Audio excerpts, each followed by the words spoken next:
بسم اللہ الرحمن الرحیم۔ السلام علیکم، میں ہوں عمران احمد اور آپ دیکھ رہے ہیں میرا YouTube channel AIO audio books. میں اپنے چینل پر آنے والے تمام دوستوں کو خوش آمدید کہتا ہوں۔ اگر آپ نے ابھی تک میرے چینل کو سبسکرائب نہیں کیا تو میرے چینل کو سبسکرائب کر لیں اور بیل آئیکن کو کلک کر دیں۔ خواتین و حضرات، ہم خالد بن ولید رضی اللہ تعالی عنہ کی حیات پاک پر مبنی کتاب شمشیر بنیام پڑھ رہے ہیں۔ پیش خدمت ہے اس کتاب کا اگلا حصہ، تو چلیے شروع کرتے ہیں۔ اسلام دشمن طاقتیں ختم ہونے میں نہیں آتی تھیں۔ ایران کے آتش پرستوں کو جس طرح اسلام کے علم برداروں نے شکست پر شکست دی اور جتنا جانی نقصان انہیں پہنچایا تھا اتنا کوئی قوم برداشت نہیں کر سکتی، لیکن وہاں صرف آتش پرست نہیں تھے، تمام غیر مسلم قبیلے جن میں اکثریت عربی عیسائیوں کی تھی ان کے ساتھ تھے۔ آتش پرستوں نے اب ان قبیلوں کو آگے کرنا شروع کر دیا تھا جیسا مہران بن بہرام نے عین التمر میں کیا تھا۔ آتش پرستوں کے سالار میدان جنگ سے بھاگ بھاگ کر مدائن میں اکٹھے ہوتے جا رہے تھے۔ ان کے نامور سالار بہمن جازویہ نے جب مہران بن بہرام کو اپنی فوج کے ساتھ واپس آتے دیکھا تو اسے اتنا صدمہ ہوا کہ اس پر خاموشی طاری ہو گئی تھی۔ مت گھبرا بہمن، مہران نے اسے کہا تھا، دل چھوٹا نہ کر، آخر فتح ہماری ہوگی۔ میں شکست کھا کر نہیں آیا، شکست بدوی قبیلوں کو ہوئی ہے اور تو لڑے بغیر واپس آ گیا ہے۔ سالار بہمن جازویہ نے کہا تھا، تو اتنا بڑا شہر اپنے دشمن کی جھولی میں ڈال آیا ہے۔ تو خوش قسمت ہے کہ یہاں تجھے سزا دینے والا کوئی نہیں، سزا دینے والے آپس میں لڑ رہے ہیں، وہ جانشینی پر ایک دوسرے کا خون بہا رہے ہیں۔ بہمن، مہران نے طنزیہ لہجے میں کہا، کیا تو مجھے سرزنش کر رہا ہے؟ کیا تو مسلمانوں سے شکست کھانے والوں میں سے نہیں؟ اگر تو میدان جنگ میں جم جاتا تو آج مدینہ والے یوں ہمارے سر پر نہ آ بیٹھتے۔ شکستوں کی ابتدا تجھ سے ہوئی ہے، میری تعریف کر کہ میں اپنے لشکر کو بچا کر لے آیا ہوں۔ میں اسی لشکر سے مسلمانوں کو شکست دوں گا۔ مدائن میں اس وقت جو لشکر جمع ہو چکا ہے اسے ہم ایک فیصلہ کن جنگ کے لیے تیار کریں گے۔ اس وقت مدائن میں فارس کے جتنے بھی نامور سالار تھے وہ سب خالد رضی اللہ تعالی عنہ سے شکست کھا کر آئے تھے۔ انہوں نے اسے ذاتی مسئلہ بنا لیا تھا، ورنہ وہاں انہیں حکم دینے والا کوئی نہیں تھا۔ حکم دینے والے شاہی خاندان کے افراد تھے جو تخت کی وراثت کے لیے جوڑ توڑ میں لگے ہوئے تھے۔ وہ سالاروں کو بھی اپنی سازشوں میں استعمال کرنا چاہتے تھے، لیکن سالار فارس کی شہنشاہی کے تحفظ کو اپنا فرض سمجھتے تھے۔ یہ چند ایک سالار ہی تھے جنہوں نے مدائن کا بھرم رکھا ہوا تھا، ورنہ کسریٰ کی بنیادیں ہل چکی تھیں اور یہ عمارت زمین بوس ہوا ہی چاہتی تھی۔ اس وقت خالد رضی اللہ تعالی عنہ مدائن سے کم و بیش 400 میل دور دومت الجندل میں تھے۔ آتش پرستوں اور عیسائیوں کو ابھی معلوم نہ تھا، وہ سمجھتے تھے کہ خالد عین التمر میں ہیں۔ خالد کو دراصل ہیرا واپس آنا تھا۔ ایک تو وہ مفتوحہ علاقوں کے انتظامات وغیرہ کو بہتر بنانا چاہتے تھے، دوسرے یہ کہ فوج کو کچھ آرام دینا چاہتے تھے، اور تیسرا کام یہ تھا کہ فوج کو از سر نو منظم کیا جائے۔ ایک تو یہ مجاہدین تھے جو میدان جنگ میں دشمن کے آمنے سامنے آ کر لڑتے تھے، دوسرے مجاہدین وہ تھے جو دشمن کے مختلف شہروں میں بحروب دھار کر خفیہ سرگرمیوں میں مصروف تھے۔ وہ جاسوس تھے، وہ ہر لمحہ جان کے خطرے میں رہتے تھے۔ وہ دشمن کی نقل و حرکت اور عزائم معلوم کرتے اور پیچھے اطلاع بھجواتے تھے یا خود لے کر آتے تھے۔ تاریخ میں ان میں سے کسی کا بھی نام نہیں آیا۔ ان میں بعض پکڑے گئے اور دشمن کے جلادوں کے حوالے ہوئے۔ ان جاسوسوں کی بروقت اطلاعوں پر خالد کئی بار دشمن کے اچانک حملے اور شکست سے بچے تھے۔ خالد رضی اللہ تعالی عنہ جب دومت الجندل میں تھے تو مفتوحہ علاقوں کے لیے ایک خطرناک صورتحال پیدا ہو گئی۔ مدائن پر کسریٰ کی شکست اور زوال کی سیاہ کالی گھٹائیں چھائی ہوئی تھیں۔ لوگوں پر خوف و ہراس طاری تھا۔ کسریٰ کی اس تلوار پر زنگ لگ چکا تھا جس کا خوف بڑی دور تک پہنچا ہوا تھا، مگر 2-4 سالار تھے جو اس ڈوبتی ہوئی کشتی کو طوفان سے نکال لے جانے کی کوششوں میں مصروف تھے۔ ان حالات میں ایک گھڑ سوار مدائن میں داخل ہوا اور بہمن جازویہ تک پہنچا۔ اب اور کیا بری خبر رہ گئی ہے جو تو لایا ہے؟ بہمن نے پوچھا۔ کہاں سے آیا ہے؟ کیا مسلمانوں کا لشکر مدائن کی طرف آ رہا ہے؟ نہیں، اس آدمی نے کہا، مسلمانوں کا لشکر چلا گیا ہے۔ چلا گیا ہے؟ بہمن جاذبیہ نے طنزیہ لہجے میں پوچھا، تو ان لشکریوں میں سے معلوم ہوتا ہے جنہیں مسلمانوں کی دہشت نے پاگل پن تک پہنچا دیا ہے؟ کیا تو نہیں جانتا تیرے جرم کی سزا موت ہے؟ یہ آدمی گھوڑے سے اتر چکا تھا۔ اس کی اطلاع پر بہمن جاذبیہ باہر آ گیا۔ اس نے اس آدمی کو اندر لے جا کر عزت سے بٹھانے کے قابل نہیں سمجھا۔ سزائے موت کا نام سنتے ہی اس آدمی نے گھوڑے کی باگ چھوڑ دی اور تیزی سے آگے ہو کر سالار بہمن جاذبیہ کے قدموں میں بیٹھ گیا۔ میں عین التمر سے آیا ہوں، اس نے گھبرائی ہوئی اور ملتجی آواز میں کہا۔ بے شک میں شکست کھانے والوں میں سے ہوں، لیکن میں ان میں سے بھی ہوں جو شکست کو فتح میں بدلنا چاہتے ہیں۔ پہلے وہ سن لیں جو میں بتانے آیا ہوں، پھر میرا سر کاٹ دینا، لیکن میری بات کو ٹالو گے تو یہ نہ بھولنا کہ تم میں سے کسی کا بھی سر مسلمانوں کے ہاتھوں سلامت نہیں رہے گا۔ بول، جلدی بول، بہمن نے کہا، کیا بات ہے جو تو مجھے اتنی دور سے سنانے آیا ہے؟ بہمن جاذبیہ کی ایک بیٹی جو جوان تھی ایک آدمی کو اپنے باپ کے قدموں میں بیٹھا دیکھ کر قریب آ گئی۔ وہ دیکھ رہی تھی کہ جب سے اس کا باپ شکست کھا کر آیا ہے وہ غصے سے بھرا رہتا ہے اور سزائے موت کے سوا کوئی بات نہیں کرتا۔ لڑکی تماشا دیکھنے آئی تھی کہ اس کا باپ آج ایک اور سپاہی کو جلاد کے حوالے کر دے گا۔ خالد عراق سے چلا گیا ہے، عین التمر سے آئے ہوئے آدمی نے کہا۔ میں خود نہیں آیا، مجھے شمشیر بن قیس نے بھیجا ہے، آپ اسے جانتے ہوں گے۔ مسلمانوں کے سالار خالد نے عین التمر پر قبضہ کر کے وہیں کے سرکردہ افراد کو عمال مقرر کر دیا ہے۔ اس کا اور باقی سب حملہ آور مسلمانوں کا سلوک مقامی لوگوں کے ساتھ اتنا اچھا ہے کہ سب ان کے وفادار ہو گئے ہیں، لیکن کچھ لوگ ایسے ہیں جو اس موقع کی تلاش میں ہیں کہ مسلمانوں کو نقصان پہنچائیں۔ میں خود دیکھ رہا تھا کہ مسلمانوں کی فوج اچانک عین التمر سے نکل گئی۔ زرتشت کی قسم، بہمن جاذبیہ نے کہا، خالد ان شکاریوں میں سے نہیں جو پنجوں میں آئے ہوئے شکار کو چھوڑ کر بھاگ جاتے ہیں۔ کیا اس کی ساری فوج ہمارے علاقے سے نکل گئی ہے؟ میں پوری خبر لایا ہوں سالار، اس آدمی نے کہا۔ عین التمر، ہیرا اور دوسرے شہروں میں جن پر مسلمانوں کا قبضہ ہے مسلمانوں کی بہت تھوڑی فوج رہ گئی ہے اور ایک سالار ہے۔ معلوم ہوا ہے کہ مسلمانوں کا بڑا لشکر دومت الجندل چلا گیا ہے جہاں ان کی کسی کے ساتھ لڑائی ہو رہی ہے۔ شمشیر بن قیس نے مجھے آپ کے پاس اس پیغام کے ساتھ بھیجا ہے کہ یہ وقت پھر نہیں آئے گا۔ اس وقت اپنے مفتوحہ علاقے مسلمانوں سے چھڑائے جا سکتے ہیں۔ کچھ اور سوال و جواب کے بعد بہمن جاذبیہ کو یقین ہو گیا کہ یہ آدمی غلط خبر نہیں لایا۔ بہمن کو معلوم تھا کہ دومت الجندل کتنی دور ہے اور وہاں تک پہنچنے اور واپس آنے میں کتنا وقت لگتا ہے۔ تم واپس چلے جاؤ، بہمن جاذبیہ نے اس آدمی سے کہا، اور شمشیر بن قیس سے کہنا کہ اتنا بڑا انعام تمہارے نام لکھ دیا گیا ہے جسے تم تصور میں بھی نہیں لا سکتے۔ ایک آدمی تمہارے پاس تاجر کے روپ میں آئے گا، اس کے ساتھ تمہاری بات ہوگی، وہ تمہارا سائل ہوگا۔ ہم بہت جلد حملے کے لیے آ رہے ہیں، اندر سے دروازے کھولنا تمہارا کام ہوگا۔ کیا ہو گیا ہے محترم باپ؟ بہمن کی بیٹی نے عین التمر کے سوار کے جانے کے بعد بہمن سے پوچھا، مسلمان کہاں چلے گئے ہیں؟ او میری پیاری بیٹی، بہمن نے بیٹی کو فرتے جذبات سے گلے لگا لیا اور پرجوش اور پرعزم آواز میں بولا، مسلمان وہیں چلے گئے ہیں جہاں سے آئے تھے۔ میں نے کہا تھا کہ وہ مدائن تک پہنچنے کی جرت نہیں کریں گے۔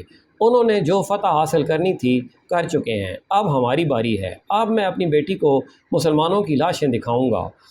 کب؟ بیٹی نے بچوں کے سے اشتیاق سے پوچھا۔ مجھے خالد کی لاش دکھانا محترم ابو، یہاں سب کہتے ہیں کہ وہ انسانوں کے روپ میں آیا ہوا جن ہے۔ بہمن جاذبیہ نے بڑی زور سے کہا لگایا۔ بہمن جاذبیہ کا یہ فاتحانہ اور تنزیہ کہا پہلے کسریٰ کے محلات میں پہنچا، وہاں سے سالاروں تک گیا، پھر مدائن کی ہزیمت خوردہ فوج نے سنا اور پھر یہ احکام اور ہدایات کی صورت اختیار کر گیا۔ بہمن جاذبیہ کی بیٹی نے اپنی تمام سہیلیوں کو اور شاہی محل کی عورتوں کو اور جس کے ساتھ بھی اس نے بات کی یہ الفاظ کہے، میں تمہیں خالد کی لاش دکھاؤں گی۔ خالد کی لاش؟ تقریباً ہر لڑکی اور ہر عورت کا رد عمل یہی تھا۔ کہتے ہیں خالد کو کوئی نہیں مار سکتا، وہ انسان نہیں، اسے دیکھ کر فوجیں بھاگ جاتی ہیں۔ شاہی استبل میں جہاں شاہی خاندان اور سالاروں کے گھوڑے ہوتے ہیں گہما گہمی بڑھ گئی تھی۔ سائیسوں کو حکم ملا تھا کہ گھوڑے میں ذرا سا بھی کوئی نقص یا کمزوری دیکھیں تو اسے ٹھیک کریں یا اسے الگ کر دیں۔ بہمن جاذبیہ کی بیٹی اس طرح ہر طرف پھدکتی پھر رہی تھی جس طرح عید کا چاند دیکھ کر نئے کپڑوں کی خوشی بچوں کو ہوا کرتی ہے۔ میرے گھوڑے کا بہت سارا خیال رکھنا، اس نے اپنے خاندان کے سائس سے کہا۔ ایک ادھیڑ عمر سائس جو 3-4 مہینے پہلے اس استبل میں آیا تھا دوڑا آیا اور لڑکی سے پوچھا کہ اپنی فوج کہیں جا رہی ہے یا مدینہ کے لشکر کے حملے کا خطرہ ہے؟ اب تم مدینہ والوں کی لاشیں دیکھو گے، لڑکی نے کہا۔ باقی گھوڑوں کے سائز بھی اس کے ارد گرد اکٹھے ہو گئے تھے، وہ بھی تازہ خبر سننا چاہتے تھے۔ لڑکی نے انہیں بتایا کہ خالد تھوڑی سی فوج پیچھے چھوڑ کر زیادہ تر فوج اپنے ساتھ لے گیا ہے اور وہ عراق سے دور نکل گیا ہے۔ یہ تمام علاقہ جو خالد نے فارس والوں سے چھینا تھا عراق تھا۔ لڑکی نے سائسوں کو بتایا کہ اب اپنی فوج پہلے عین التمر پر پھر دوسرے شہروں پر حملے کر کے انہیں دوبارہ اپنے قبضے میں لے لے گی۔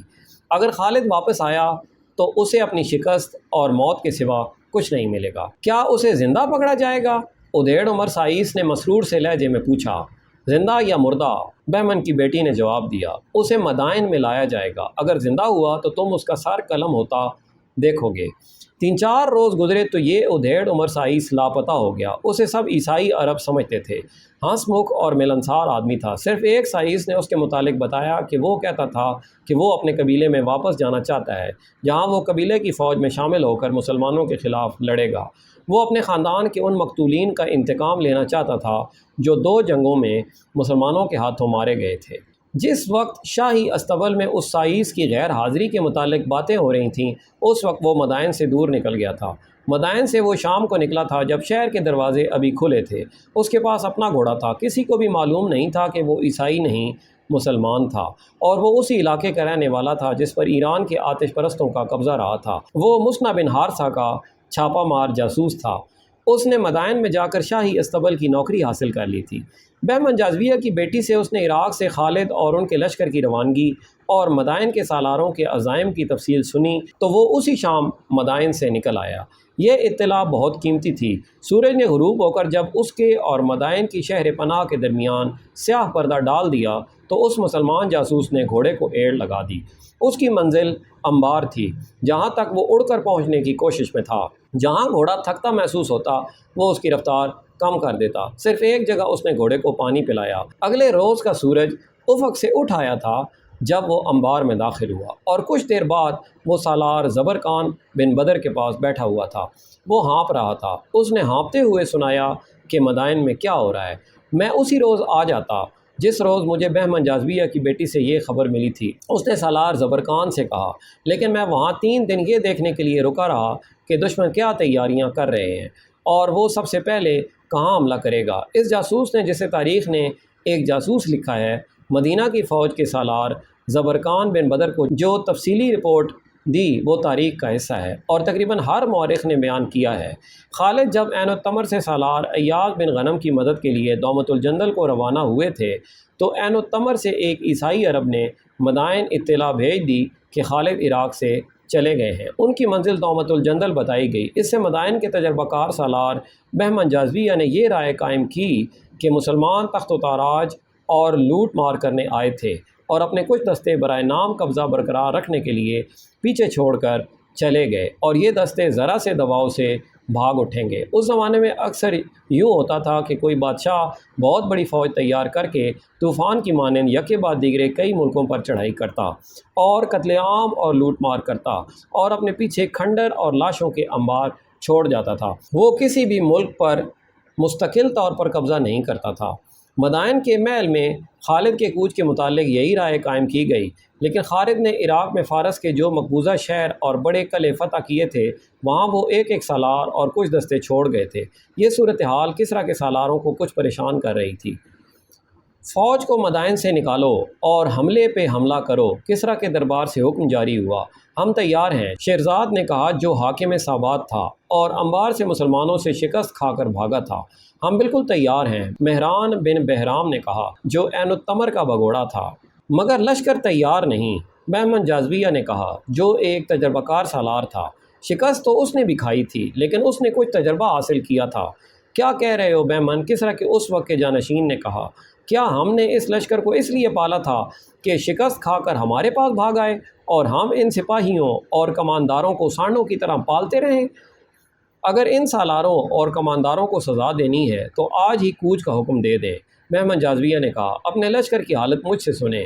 اس نے اپنے لشکر کی جو کیفیت بیان کی وہ مورخوں اور بعد کے جنگی مبصروں کے الفاظ میں یوں تھی کہ فارس کی اس جنگی طاقت کے پرانے اور تجربہ کار سپاہیوں کی بیشتر نفری مسلمانوں کے ہاتھوں 4-5 جنگوں میں ماری جا چکی تھی یا جسمانی لحاظ سے معذور بلکہ اپاہج ہو گئی تھی۔ خاصی تعداد جنگی قیدی تھی اور لشکر کے جو سپاہی اور ان کے کماندار بچ گئے تھے وہ ذہنی طور پر معذور نظر آتے تھے۔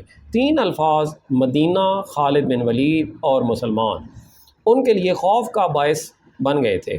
وہ فوری طور پر میدان جنگ میں جانے اور لڑنے کے قابل نہیں رہے تھے۔ ان کا جوش اور جذبہ بری طرح مجروح ہوا تھا۔ گھوڑوں کی بھی کمی واقع ہو گئی تھی۔ بہمن جازویہ نے دربار خاص میں بتایا کہ جو عیسائی قبیلے ان کے اتحادی بن کر لڑے تھے ان کی بھی یہی کیفیت ہے۔ مہران بن بہرام نے انہیں عین التمر میں جو دھوکہ دیا تھا اس کی وجہ سے وہ فارس والوں کے ساتھ ملنے سے انکار کر سکتے تھے، پھر بھی انہیں ساتھ ملا لیا جائے، بہمن جازویہ نے کہا۔ بہمن جازویہ نے کہا لیکن اپنے لشکر کے لیے ہزارہا جوان آدمیوں کی بھرتی کی ضرورت ہے۔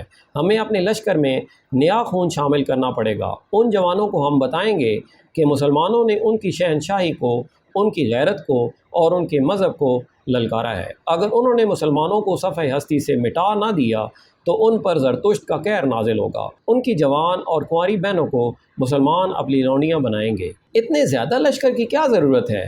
مہران بن بہرام نے پوچھا۔ اطلاع تو یہ ملی ہے کہ ہر جگہ مسلمانوں کی نفری برائے نام ہے۔ ہر شہر اور ہر قلعے میں ہمارے اپنے آدمی موجود ہیں، شیرزاد نے کہا۔ اس وقت وہ مسلمانوں کی ملازمت میں ہیں، لیکن انہیں جب پتہ چلے گا کہ فارس کی فوج نے شہر کا محاصرہ کیا ہے تو وہ اندر سے قلعے کے دروازے کھول دیں گے۔ بہمن جازویہ نے شیرزاد کی بات پوری کرتے ہوئے کہا، تم جھوٹی امیدوں کے سہارے لڑائی لڑنا چاہتے ہو۔ مجھے اطلاعیں ملتی رہتی ہیں مسلمان اپنے مفتوح اور محکوم لوگوں کے ساتھ اتنا اچھا سلوک کرتے ہیں کہ ان کے ساتھ کوئی آدمی بے وفائی نہیں کرتا۔ اگر فاتح اپنے مفتوح کی جوان اور حسین بیٹیوں کی طرف آنکھ اٹھا کر بھی نہ دیکھے اور اس کی عزت اور اموال کو تحفظ دے تو مفتوح ایسے فاتح کے ساتھ کبھی بے وفائی نہیں کرے گا۔ نہ صحیح، شاہی خاندان کے کسی فرد نے کہا۔ اتنے زیادہ لشکر کی پھر بھی ضرورت نہیں، یہ ان سالاروں سے پوچھیں جو مسلمانوں سے شکست کھا کر آئے ہیں۔ بہمن جازویہ نے کہا، میں تو کہتا ہوں کہ مسلمان جتنے تھوڑے ہوتے ہیں اتنے ہی زیادہ طاقتور ہوتے ہیں۔ میں کوئی خطرہ مول نہیں لینا چاہتا۔ یہ بھی خیال رکھیں کہ مسلمان کالہ بند ہوں گے، انہیں زیر کرنے کے لیے ہمارے پاس 10 گنا نفری ہونی چاہیے۔ میں اپنی جوابی کارروائی کو فیصلہ کن بنانا چاہتا ہوں۔ یہ خیال بھی رکھو کہ ہم ایک دن میں مقبوضہ شہر مسلمانوں سے واپس نہیں لے سکتے۔ مسلمان جہاں مقابلے میں جم گئے وہاں ہمیں مہینوں تک باندھ لیں گے۔ اس عرصے میں خالد اپنے لشکر کے ساتھ واپس آ سکتا ہے۔ اس کے واپس آ جانے سے صورتحال بالکل ہی بدل جائے گی۔ اگر ہمارے لشکر کی نفری کم ہوئی تو اس جنگ کا پانسا پلٹ سکتا ہے۔ ہم لشکر تیار کر کے اسے کئی حصوں میں تقسیم کریں گے اور ایک ہی وقت میں ہر جگہ حملہ کریں گے۔ کیا خالد کے خاتمے کا کوئی انتظام نہیں ہو سکتا؟ کسریٰ کے جانشین نے پوچھا۔ یہ انتظام بھی میرے پیش نظر ہے، بہمن جازویہ نے کہا۔ دیکھ بھال کے لیے میں تیز رفتار گھڑ سوار ہر طرف پھیلا دوں گا۔ خالد جدھر سے بھی آئے گا مجھے اطلاع مل جائے گی، میں اسے عراق سے دور روک لوں گا۔ بہمن جازویہ کو وسیع اختیارات مل گئے تھے۔ اس نے اپنے لشکر میں ان سپاہیوں کو زیادہ ترجیح دی جو مسلمانوں سے لڑ چکے تھے۔ اس کے ساتھ ہی نئی بھرتی بھی شروع کر دی۔ نوجوانوں کو ایسا بھڑکایا گیا کہ وہ ہتھیاروں اور گھوڑوں سمیت لشکر میں آنے لگے۔ عیسائیوں کو زیادہ مراعات دے کر فوج میں شامل کیا گیا۔ عیسائی قبیلوں کے سرداروں کو مدائن بلایا گیا اور انہیں بتایا گیا کہ خالد اپنے لشکر کو عراق سے نکال لے گیا ہے اور جو مسلمان فوج پیچھے رہ گئی ہے اسے یہیں ختم کرنا ہے اور زندہ بچ رہنے والے مسلمانوں کو صحرا میں بھٹک بھٹک کر مرنے کے لیے چھوڑ دینا ہے۔ بنی تغلب سے اب یہ توقع نہ رکھو کہ وہ تمہاری لڑائی لڑیں گے۔ عیسائی قبیلے بنی تغلب کے ایک سالار نے فارس کے سالاروں سے کہا، ہم ایک بار پھر وہ دھوکہ نہیں کھانا چاہتے جو ایک بار کھا چکے ہیں۔ عین التمر سے مہران بن بہرام اپنی ساری فوج لے کر بھاگ نہ آتا تو مسلمان وہیں ختم ہو جاتے۔ ہم اپنی لڑائی لڑیں گے۔ ہمیں مسلمانوں سے اپنے سردار عکا بن ابی عکا کے خون کا انتقام لینا ہے۔ ہم تمہاری مدد اور تمہارے ساتھ کے بغیر مسلمانوں کو شکست دے سکتے ہیں۔ کیا تم اپنی لڑائی الگ لڑو گے؟ بہمن جازویہ نے پوچھا۔ کیا ایسا نہیں ہوگا کہ مسلمان ہم دونوں کو الگ الگ شکست دے دیں؟ لڑیں گے تمہارے دوش بدوش ہی، بنی تغلب کے سردار نے کہا۔ میری عقل میرے قابو میں ہے، ہمارا دشمن مشترک ہے، ہم تمہارے ساتھ ہوں گے لیکن تم پر بھروسہ نہیں کریں گے، ہمیں خالد کا سر چاہیے۔ خالد یہاں نہیں ہے، مہران بن بہرام نے کہا، وہ جا چکا ہے۔ جہاں کہیں بھی ہے، عیسائی سردار نے کہا، زندہ تو ہے، ہم پہلے اس کے ان دستوں کو ختم کریں گے جو یہاں ہیں، پھر ہم خالد بن ولید کے پیچھے جائیں گے، وہ خود آ جائے گا، وہ دستوں کی مدد کو ضرور آئے گا، لیکن یہاں موت اس کی منتظر ہوگی۔ یہ مسلمان جاسوس مدائن میں عیسائی بن کر شاہی استبل میں نوکری کرتا رہا تھا، اس لیے وہ عیسائیوں میں گھل مل گیا تھا۔ اس نے سالار زبرقان بن بدر کو بتایا کہ آتش پرستوں کی نسبت عیسائی قبیلے خالد کے زیادہ دشمن بنے ہوئے ہیں، یہاں تک کہ انہوں نے فارس کے سالاروں سے کہا ہے کہ وہ پیچھے رہیں۔ مسلمانوں پر پہلا وار عیسائی قبیلے بنی تغلب، نمر اور ایاد کریں گے۔ سالار زبرقان بن بدر نے مدائن کی یہ رپورٹ سنی اور اسی وقت 2 قاصد بلائے۔ انہوں نے کہا کہ 2 بہترین گھوڑے لیں اور اڑتے ہوئے دومت الجندل پہنچیں۔ زبرقان نے انہیں خالد کے نام زبانی پیغام دیا اور سالار اعلیٰ خالد بن ولید سے یہ بھی کہنا کہ جب تک انبار میں آخری مسلمان کی سانسیں چل رہی ہیں، دشمن شہر کے اندر نہیں آ سکے گا۔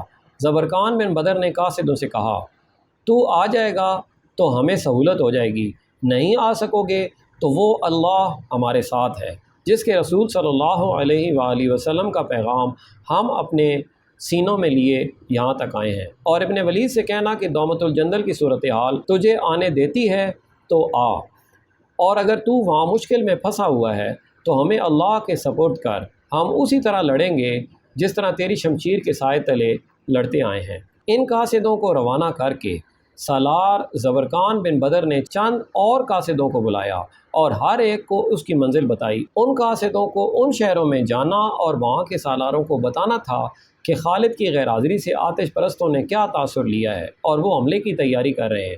پیغام میں زبرقان نے یہ بھی کہا تھا کہ اس نے دومت الجندل کو قاصد بھیج دیا ہے، اگر وہاں سے مدد نہ آئی تو ہم ایک دوسرے کی مدد کو پہنچنے کی کوشش کریں گے۔ مسلمانوں کے لیے بڑی خطرناک صورتحال پیدا ہو گئی تھی۔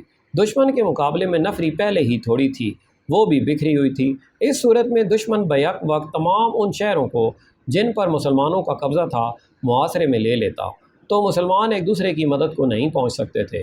دونوں طرف بے پناہ سرگرمی شروع ہو گئی تھی۔ عیسائی قبیلوں کے سرداروں نے بستی بستی جا کر لوگوں کو اکٹھا کرنا شروع کر دیا تھا۔ وہ ان چھوٹے چھوٹے قبیلوں کو بھی اپنے ساتھ ملا رہے تھے جو عیسائی نہیں تھے، وہ بت پرست تھے۔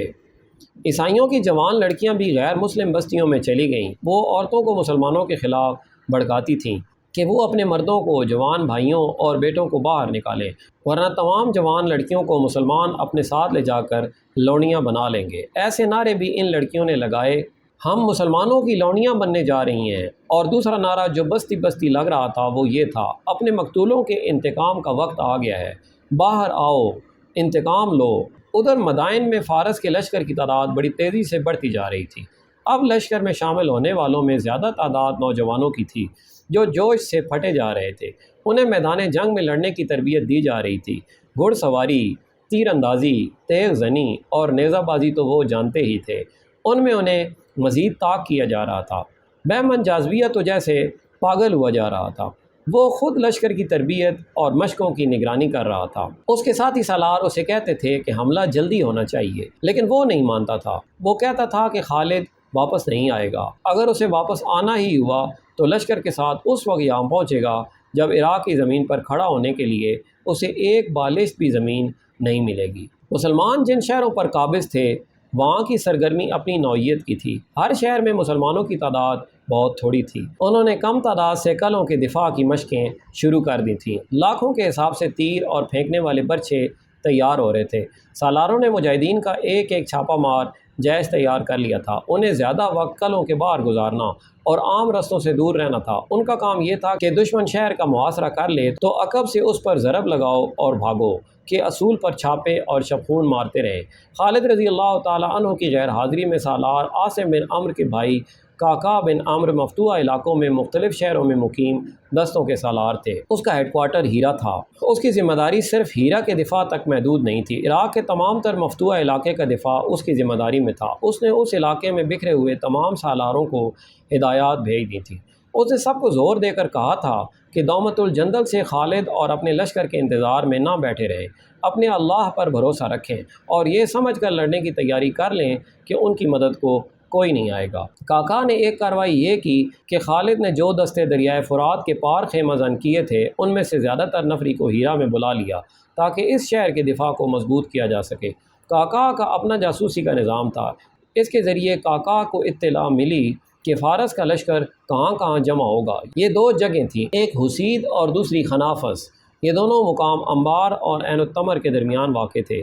کاکا نے اپنے ایک دستے کو حسید اور دوسرے کو خنافس اس ہدایت کے ساتھ بھیج دیا کہ فارس کی فوج وہاں آئے تو اس پر نظر رکھیں اور فوج کسی طرف پیش قدمی کرے تو اس پر چھاپے ماریں اور اس پیش قدمی میں رکاوٹ ڈالیں، شبخون بھی ماریں۔ یہ دونوں دستے جب ان مقامات پر پہنچے تو دونوں جگہوں پر فارس کے ہراول کے دستے آئے ہوئے تھے۔ وہ جو خیمے گاڑ رہے تھے ان سے پتہ چلتا تھا کہ یہ خیمے کسی بہت بڑے لشکر کے لیے گاڑے جا رہے ہیں۔ مسلمان دستوں نے ان کے سامنے اسی انداز سے خیمے گاڑنے شروع کر دیے جیسے وہ بھی بہت بڑے لشکر کا ہراول ہو۔ ادھر یہ تیاریاں ہو رہی تھیں۔ مجاہدین اسلام کو خس و خاشاک کی مانند اڑا لے جانے کے لیے بڑا ہی تند طوفان اٹھ کھڑا ہوا تھا۔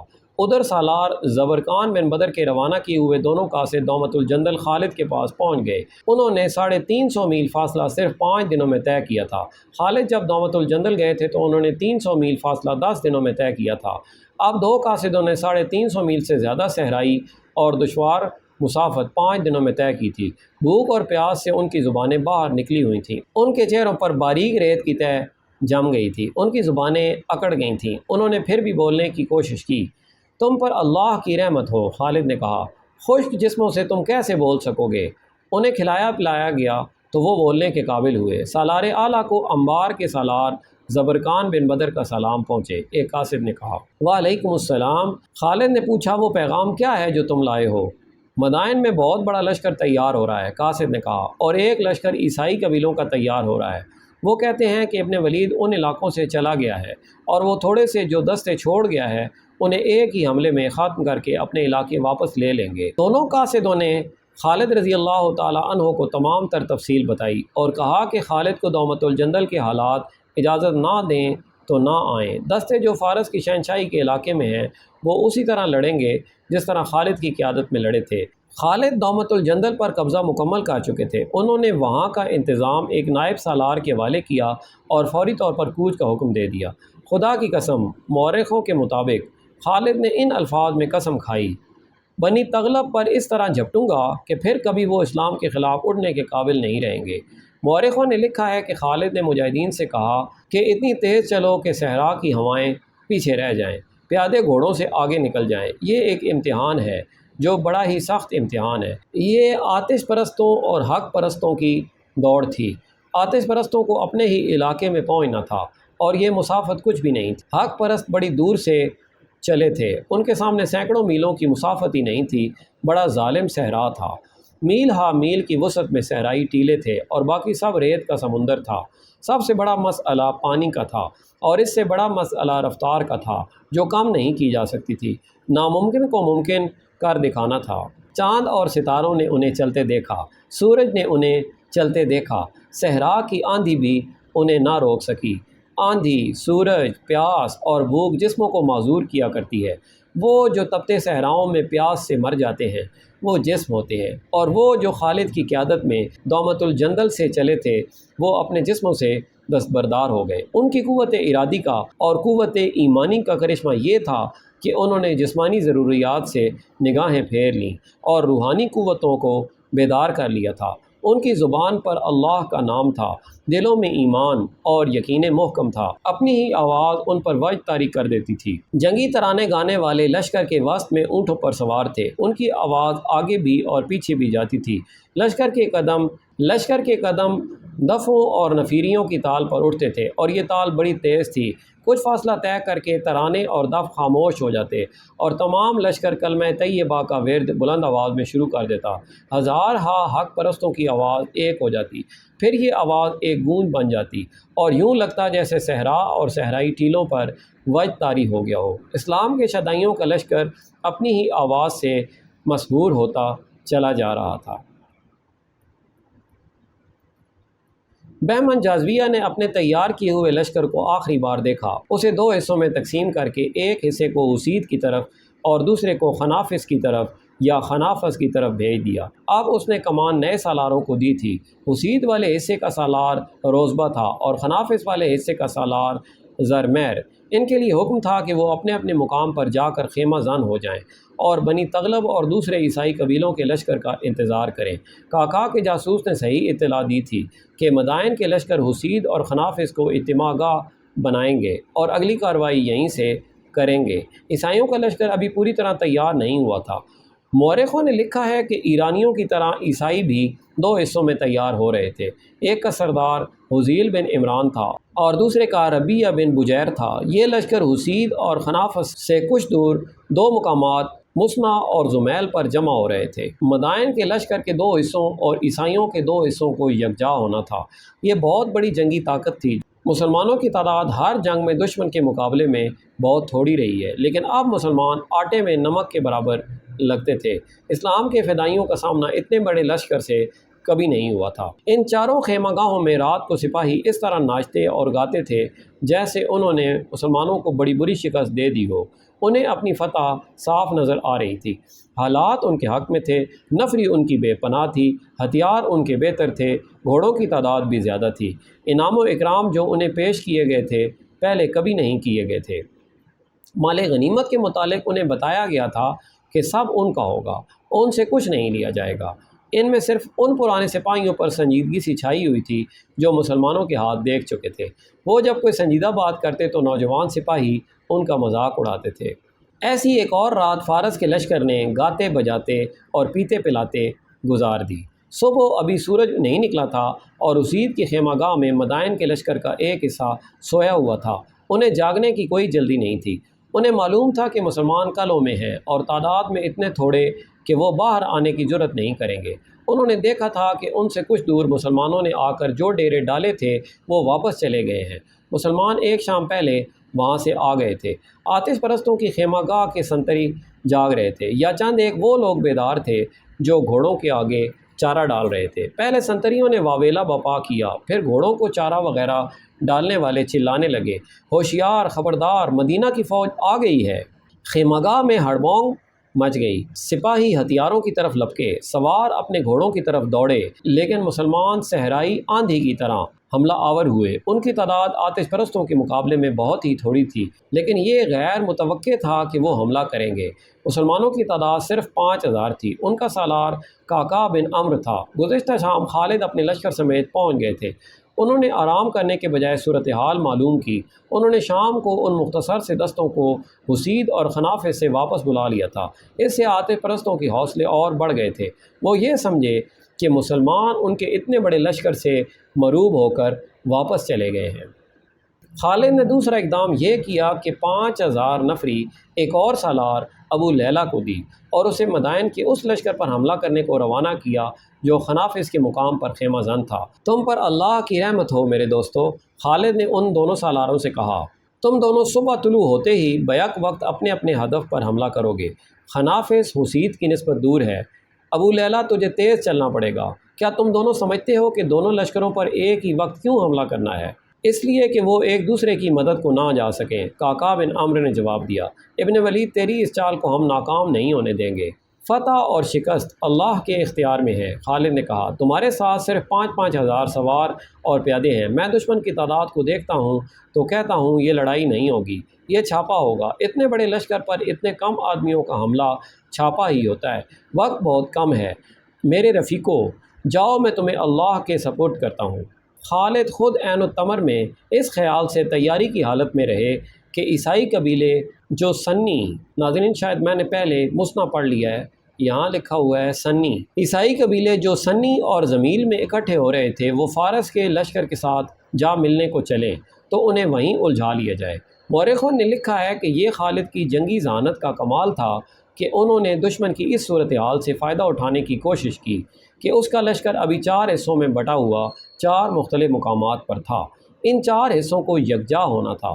خالد نے ایسی چال چلی کہ چاروں حصے الگ الگ رہیں اور ایک دوسرے کی مدد کو نہ پہنچ سکیں اور ہر ایک کو الگ الگ شکست دی جائے۔ یورپی مورخوں نے لکھا ہے کہ خالد کا یہ حکم تھا دشمن کو تباہ کر دو۔ ان مورخوں نے اس حکم کا مطلب یہ لیا کہ جنگی قیدی اکٹھے نہ کیے جائیں، دشمن کا صفایا کر دو۔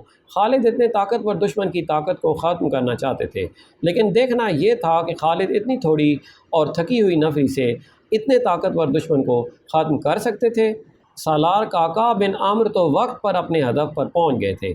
دشمن کے لیے ان کا حملہ غیر متوقع تھا۔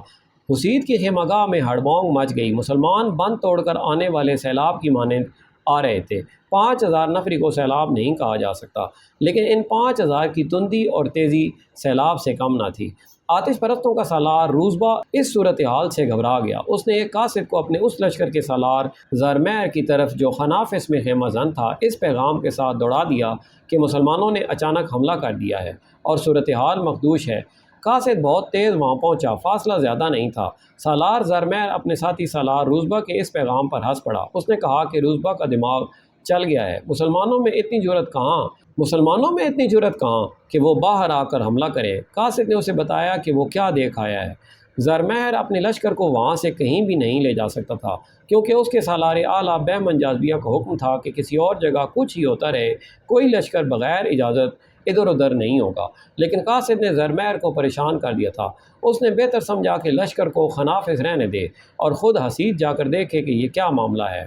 وہ جب حسید پہنچا تو اپنے ساتھی سالار روزبا کو مشکل میں پھنسا ہوا پایا۔ کاکا کا حملہ بڑا زوردار تھا۔ اس نے دشمن کو بے خبری میں جا لیا تھا۔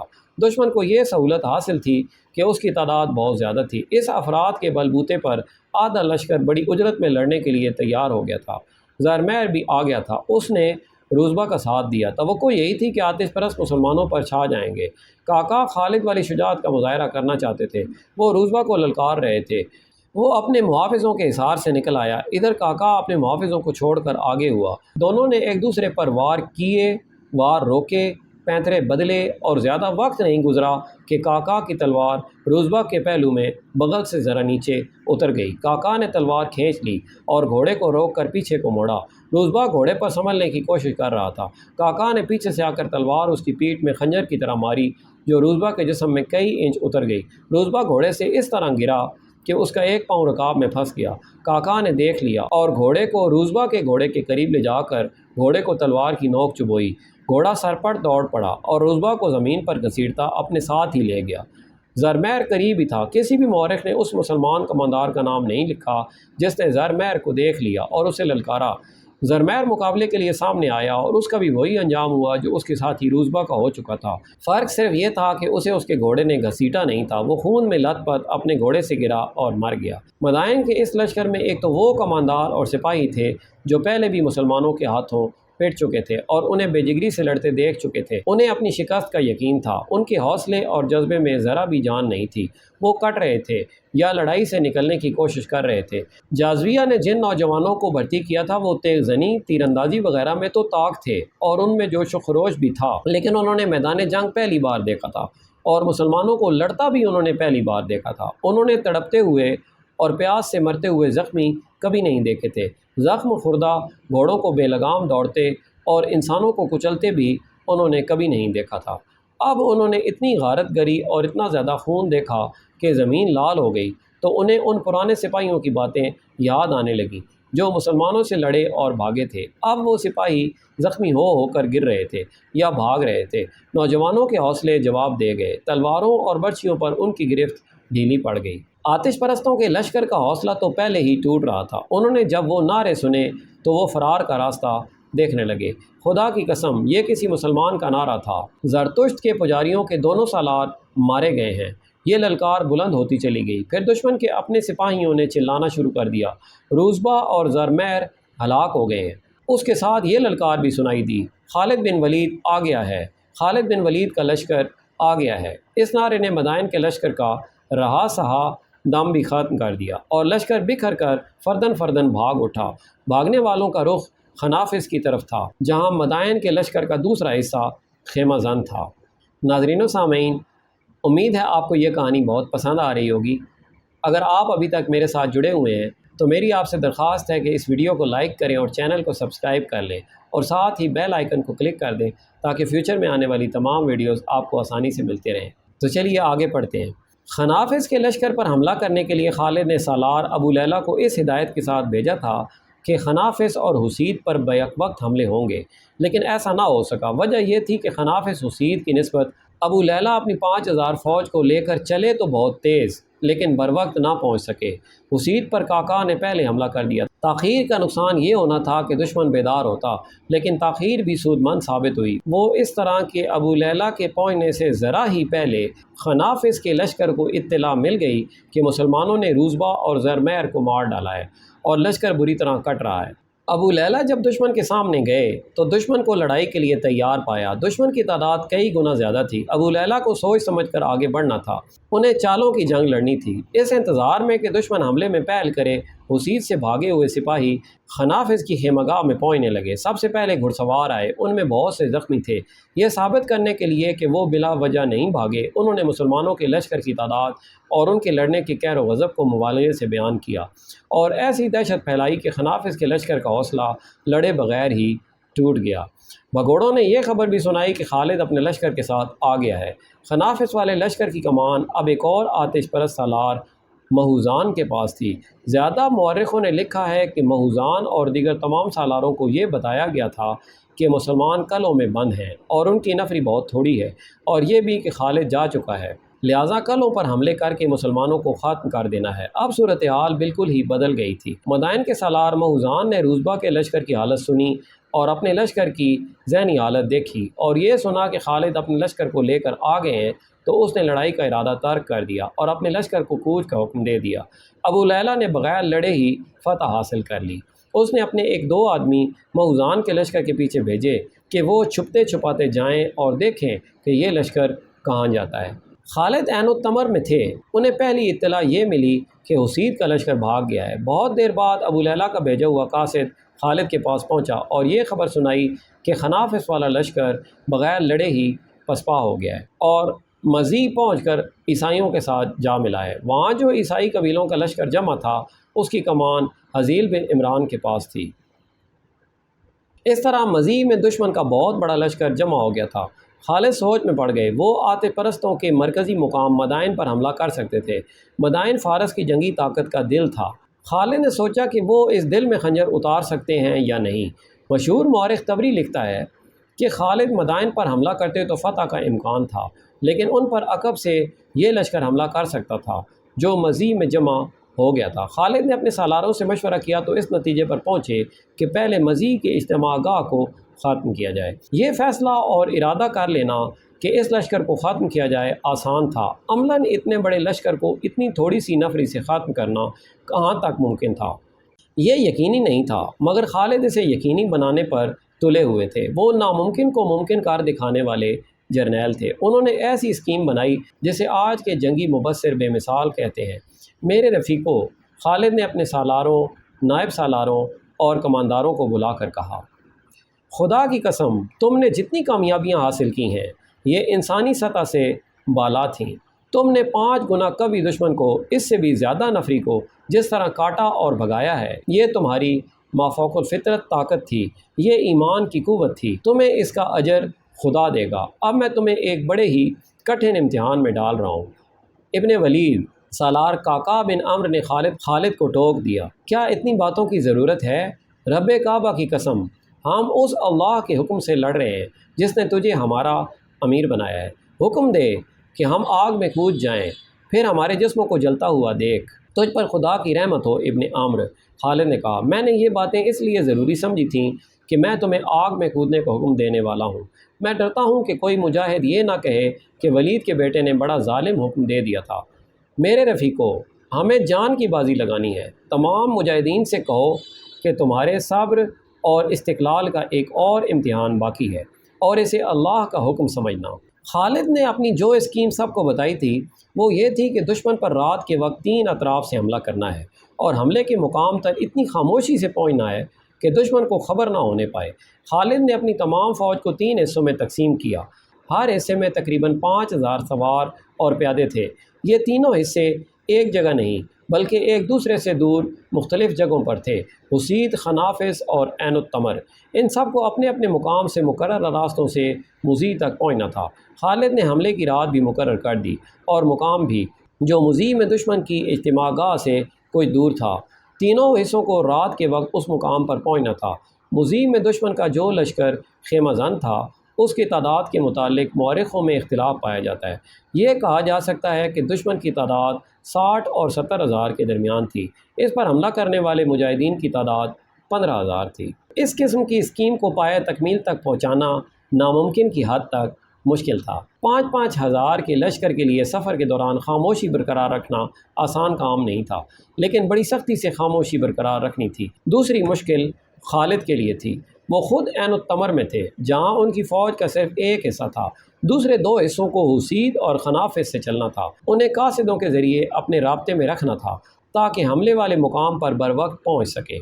جو رات مقرر کی گئی تھی وہ نومبر 633 کے پہلے شعبان 12 ہجری کے چوتھے ہفتے کی ایک رات تھی۔ خالد کے مجاہدین کے تینوں حصے اپنے اپنے مقام سے چل پڑے۔ تینوں حصوں نے یہ انتظام کیا تھا کہ چند ایک آدمی لشکر کے آگے اور دائیں بائیں جا رہے تھے۔ ان کا کام یہ تھا کہ کوئی بھی آدمی راستے میں مل جائے تو اسے پکڑ لیں تاکہ وہ دشمن تک خبر نہ پہنچا سکے۔ دشمن کے بیدار ہو جانے کی صورت میں مجاہدین کی کامیابی مخدوش ہو جاتی اور دشمن گھات بھی لگا سکتا تھا۔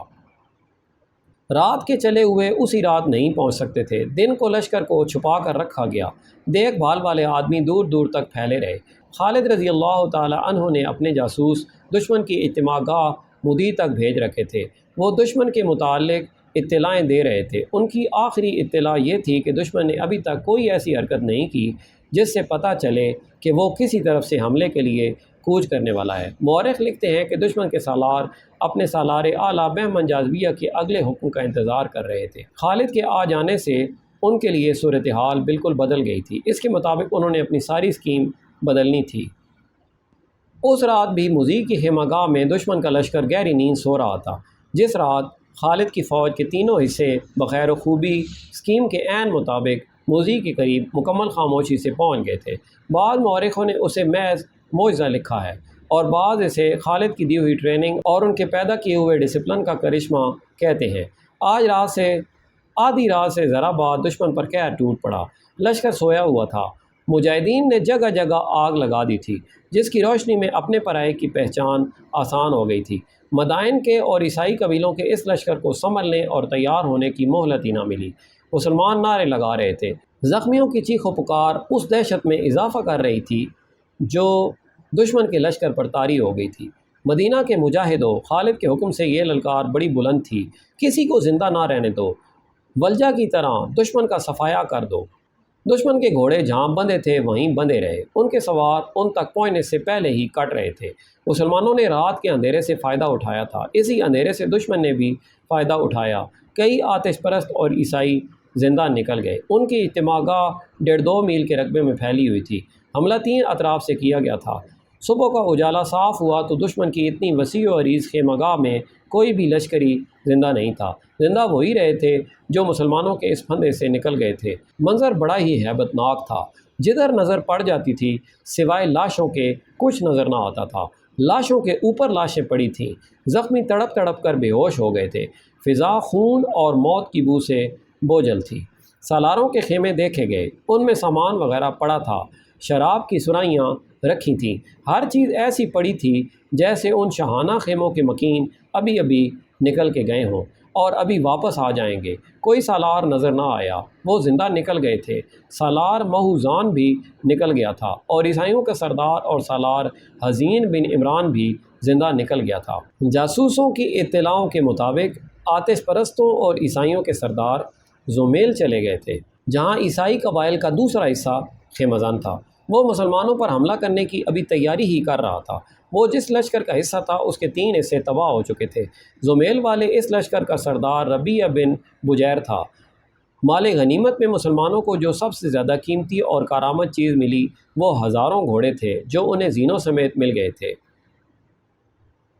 اس سے آگے سنی اور زمیل 2 مقامات تھے جہاں بنی تغلب، نمر اور ایاد کے عیسائی مسلمانوں کے خلاف خیمہ زن تھے۔ وہ بھی مسلمانوں کو ہمیشہ کے لیے ختم کرنا چاہتے تھے اور اسی ارادے سے اپنے گھروں سے نکلے تھے۔ عیسائیوں کے سردار عکا بن ابی عکا کا بیٹا بلال بن عکا بھی کہیں آگے تھا۔ وہ اپنے باپ کے قتل کا انتقام لینے کے لیے عیسائی لشکر کے ساتھ آیا تھا۔ خدا کی قسم، خالد نے مضی کی معجزہ نما فتح کے بعد اپنے سالاروں سے کہا، میں دومت الجندل سے قسم کھا کر چلا تھا کہ بنی تغلب پر اس طرح جھپٹوں گا کہ پھر کبھی وہ اسلام کے خلاف اٹھنے کے قابل نہیں رہیں گے۔ بنی تغلب ابھی آگے ہے، ان پر جھپٹنے کی تیاری کرو۔ مزی کی بستی پر بھی مسلمانوں نے چھاپا مارا تھا، یہ عیسائیوں کی بستی تھی۔ وہاں 2 ایسے آدمیوں کو مسلمانوں نے قتل کر دیا جو مسلمان تھے۔ انہوں نے کسی وقت مدینہ میں آ کر اسلام قبول کیا تھا اور واپس اپنی بستی میں چلے گئے تھے۔ انہیں مجاہدین نے انجانے میں عیسائی سمجھ کر مار ڈالا تھا۔ خالد نے اتنی بڑی فتح کی خبر خلیفۃ المسلمین ابو بکر کو مدینہ بھیجی اور پیغام میں یہ اطلاع بھی دے دی کہ مجاہدین کے ہاتھوں عیسائیوں کی ایک بستی میں 2 مسلمان بھی غلطی سے مارے گئے ہیں۔ خلیفۃ المسلمین نے فتح کی خبر کے ساتھ ان 2 مسلمانوں کے قتل کی خبر بھی سب کو سنا دی۔ خالد رضی اللہ تعالی عنہ کو اس کی سزا ملنی چاہیے۔ عمر رضی اللہ تعالی عنہ نے کہا، مسلمانوں کا خون معاف نہیں کیا جا سکتا۔ جو لوگ کفار کے ساتھ رہتے ہیں وہ اس صورتحال میں جو وہاں پیدا ہو گئی تھی مارے جا سکتے ہیں۔ خلیفۃ المسلمین نے کہا، اس قتل کا ذمہ دار خالد ہے۔ عمر رضی اللہ تعالی عنہ نے اصرار کیا، اسے سزا ملنی چاہیے۔ خلافت مدینہ کی طرف سے دونوں مقتولین کے پسماندگان کو خون بہا ادا کیا جائے گا۔ ابو بکر نے فیصلہ سنایا اور یہ خون بہا اسی قاصد کے ہاتھ بھیج دیا جائے گا جو فتح کی خبر لایا ہے۔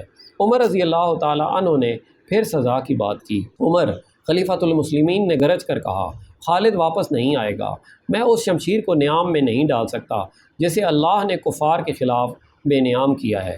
بحوالہ طبری، ابن ہشام، ابو سعید، محمد حسین ہیکل۔ اب تک کے لیے اتنا ہی، ملتے ہیں اگلی ویڈیو میں۔ اپنا خیال رکھیں اور ہمارے اس چینل کا بھی۔ اللہ حافظ۔